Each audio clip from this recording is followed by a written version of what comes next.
Stocks के अंदर invest करना है तो आपके पास 3 ऑप्शन होते हैं। या तो आप डायरेक्टली स्टॉक्स के अंदर इन्वेस्ट करें, या आप म्यूचुअल फंड्स के थ्रू इन्वेस्ट करें, या आप एक्सचेंज ट्रेडेड फंड्स खरीद लें। अच्छा, अगर तो आपके पास इतना टाइम है कि आप कंपनीज के ऊपर रिसर्च कर सकें, आप बैलेंस शीट्स पढ़ सकें और ये डिसाइड कर सकें कि कौन सी कंपनी इस साल अच्छा परफॉर्म करने वाली है या नहीं है, या कौन सा सेक्टर अच्छा परफॉर्म करेगा या नहीं करेगा, तो अगर तो आप एक्टिवली मैनेज कर सकते हैं तो फिर ऑब्वियसली स्टॉक आप डायरेक्टली इन्वेस्ट करें।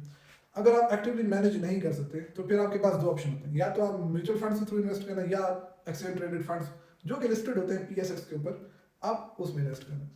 अब म्यूचुअल फंड और ईटीएफ में मसला ये है कि जो म्यूचुअल फंड्स हैं, एक तो वो ऑब्वियसली 3% की मैनेजमेंट फीस चार्ज कर रहे होते हैं, जहाँ पे ईटीएफ जो है वो उनकी फीस ना होने के बराबर होती है, बिल्कुल 0.5% होती है। ये कि जो आपका म्यूचुअल फंड होता है वो एक्टिवली मैनेज हो रहा होता है, उस पर जो कंपनीज होती हैं वो ऐड हो रही होती हैं, निकल रही होती हैं, वो एक्टिवली मैनेज हो रहा होता है। लेकिन जो ईटीएफ है वो एक्टिवली मैनेज नहीं हो रहा होता, इसलिए उसकी मैनेजमेंट फीस भी कम होती है। वो फिक्स्ड कंपनीज होती हैं, वो सेक्टर बेस्ड भी हो सकती हैं, इंडेक्स बेस्ड भी हो सकती हैं, तो वो हार्डली आप 6 महीने बाद या साल बाद देखते हैं कि कोई कंपनी उधर ऐड हुई होती है, किसी और कंपनी को रिप्लेस कर रही होती है।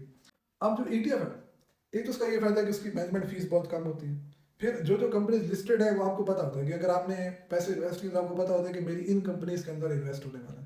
लेकिन म्यूचुअल फंड के अंदर ये चीज़ नहीं होती। मतलब आपको ये तो पता होता है कि आपका 40% का पोर्टफोलियो अगर आपका है, अगर आपका पोर्टफोलियो इसका जो 40% है वो तो आपको पता होता है कि किधर इन्वेस्ट हुआ है, लेकिन बकाया 60% का नहीं पता होता कि वो किधर इन्वेस्ट हुआ है, कौन सी कंपनीज में इन्वेस्ट हुआ है। तो म्यूचुअल फंड ऑब्वियसली इस चीज़ में थोड़ा लैक करता है कि उसमें ट्रांसपेरेंसी नहीं होती, आपको नहीं पता होता कि आपने किधर इन्वेस्ट किया हुआ। लेकिन ईटीएफ में वैसे फुली ट्रांसपेरेंट होते हैं। आपको कौन सी कंपनी के अंदर आपने इन्वेस्ट किया वो आपको फुली क्लियर होता है। फिर पाकिस्तान स्टॉक एक्सचेंज के अंदर इस वक्त काफ़ी ज़्यादा ईटीएफ जो है वो लिस्टेड हुए हैं, जैसे कि नेशनल बैंक ऑफ पाकिस्तान का ईटीएफ है, जो कि जितने भी लार्जेस्ट मार्केट कैप कंपनीज हैं डिफरेंट सेक्टर्स के अंदर, उनको वो कंपनीज लिस्टेड है एनबीबी नेशनल ईटीएफ के अंदर। इस तरह यूबेल का ईटीएफ भी रजिस्टर्ड है, जिसके अंदर टॉप 9 कंपनीज लिस्टेड है केएसई 100 इंडेक्स में से।